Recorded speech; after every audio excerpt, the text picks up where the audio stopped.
Should politicians from the Republic say it as they see it or mind their own business on whether the UK stays in or leaves the EU? The Taoiseach was accused by the DUP this week of interfering in internal matters, which the party says are solely the preserve of the UK and no one else.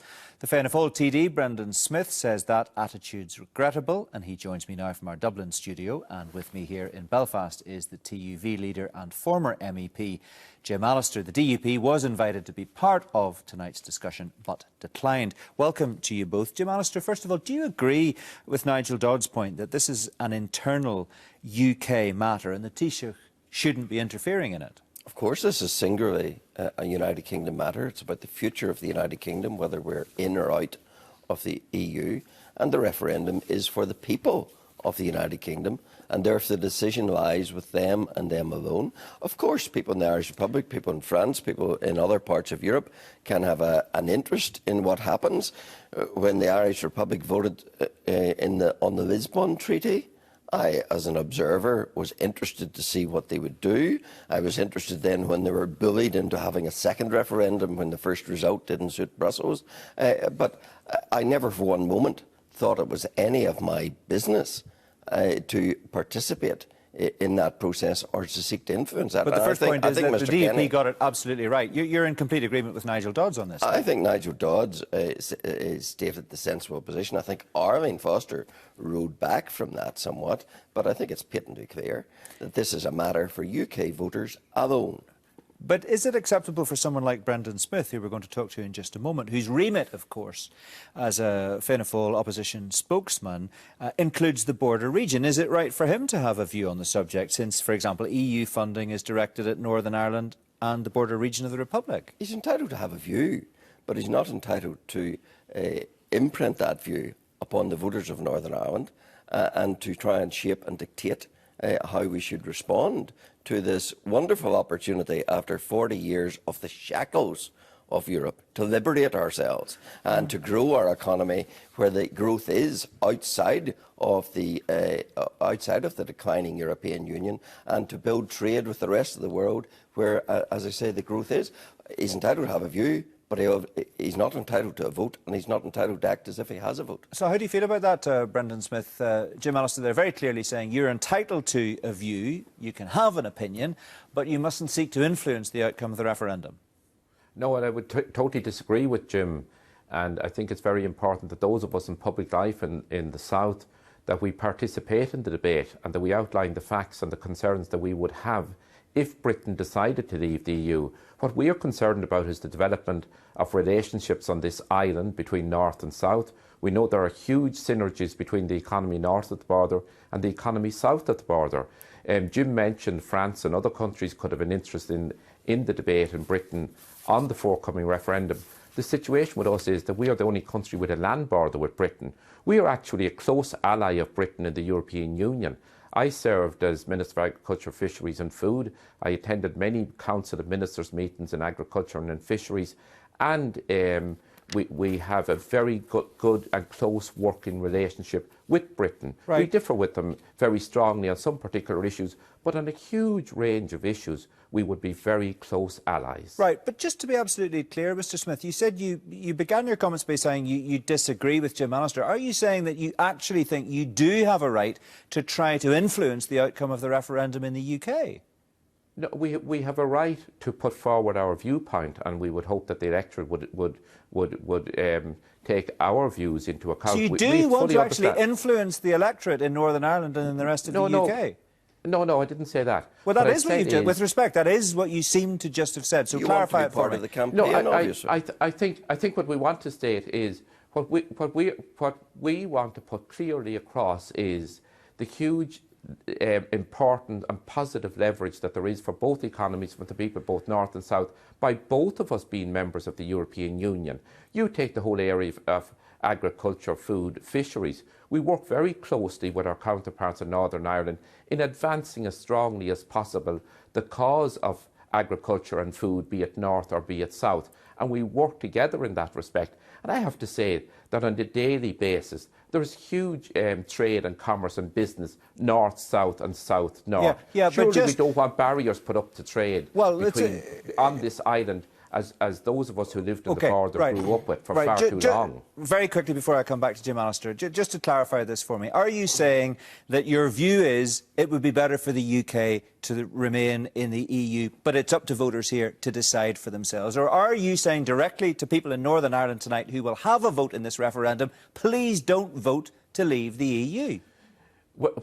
Actually, I'm a member of the Dáil in a state where we have a written constitution going back to 1937.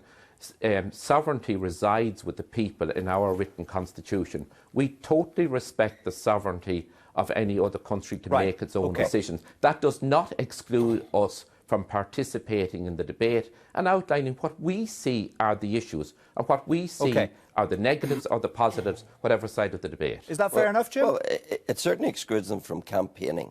And it sounded very much to me like Mr Kenny was seeking to be part of this campaign. And Mr Smith would like, I think, to campaign on this issue in favour of staying and shackling us to the EU. But, you know, there's so much scare stories here that it would end trade within the British Isles. Of course it wouldn't. We traded with the rest of Ireland long before we ever were in the EU and would continue to. But it might make it more difficult. No, let's get the perspective. Northern Ireland exports 60% of its exports to the rest of the United Kingdom. It exports 10% to the Republic of Ireland. But here is the key point. Because the United Kingdom has got a huge trade deficit with the rest of the EU, in other words, they sell more to us than we sell to them, they have a vested interest in maintaining that. They have a vested interest in continuing the trade.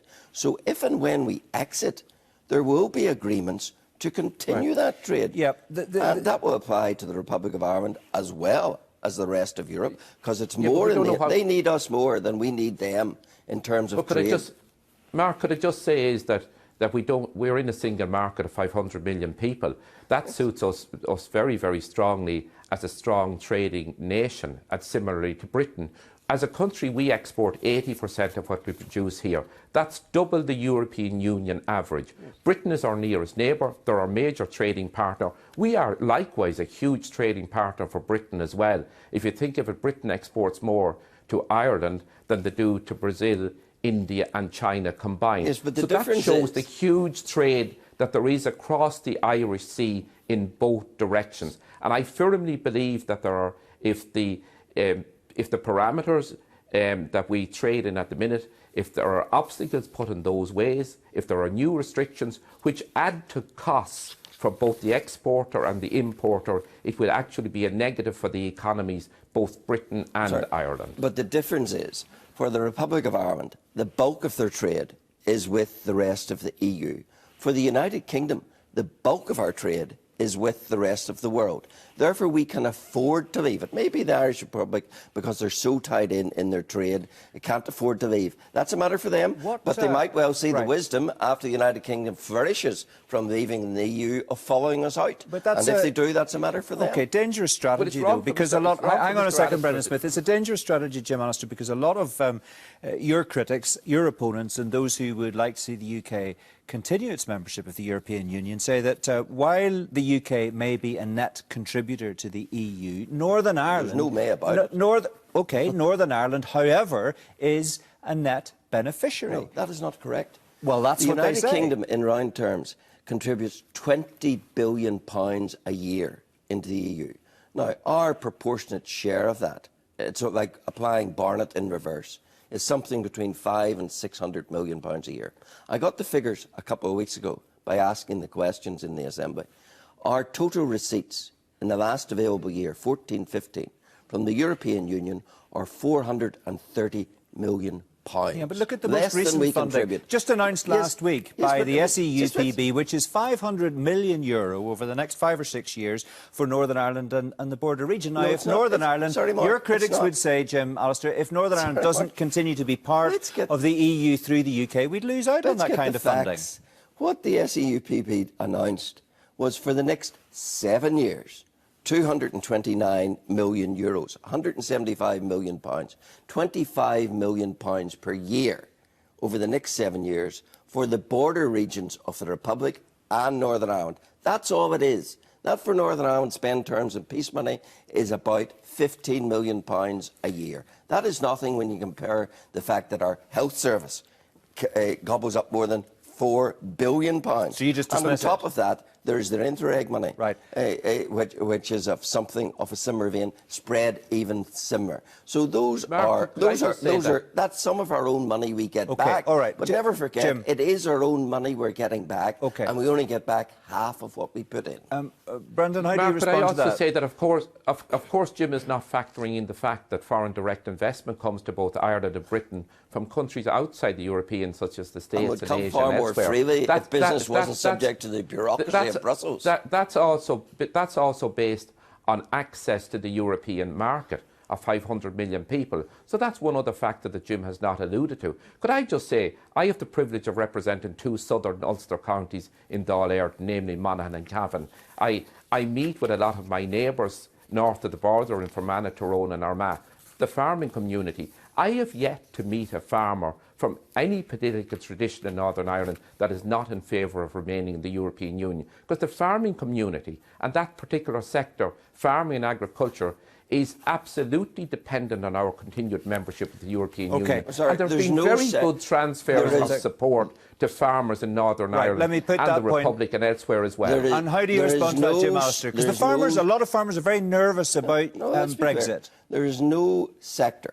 more under the cosh of Brussels bureaucracy than farmers. The forms they fill in, when they can spread sweary, when they can do anything, all tip your cap to Brussels. Yeah. And the single farm payment is a different story. 300 million a year into agriculture of our own money back, which would be made up, because agriculture is key to the economy of the United Kingdom, which would be made up by a national scheme, which would be far better for us in that we'd have our own money to spend on our own people instead of subsidising the inefficient farmers of Italy or France or Greece or Romania, which is what we're doing at the moment. No meeting of minds. Need to leave it there. I'm afraid, gentlemen, we'll have to have a round two at some stage in the future, but I suspect there'll be plenty more opportunity to discuss this in the weeks and months ahead. Brendan Smith in Dublin, Jim Allister here in Belfast. Thanks both very much.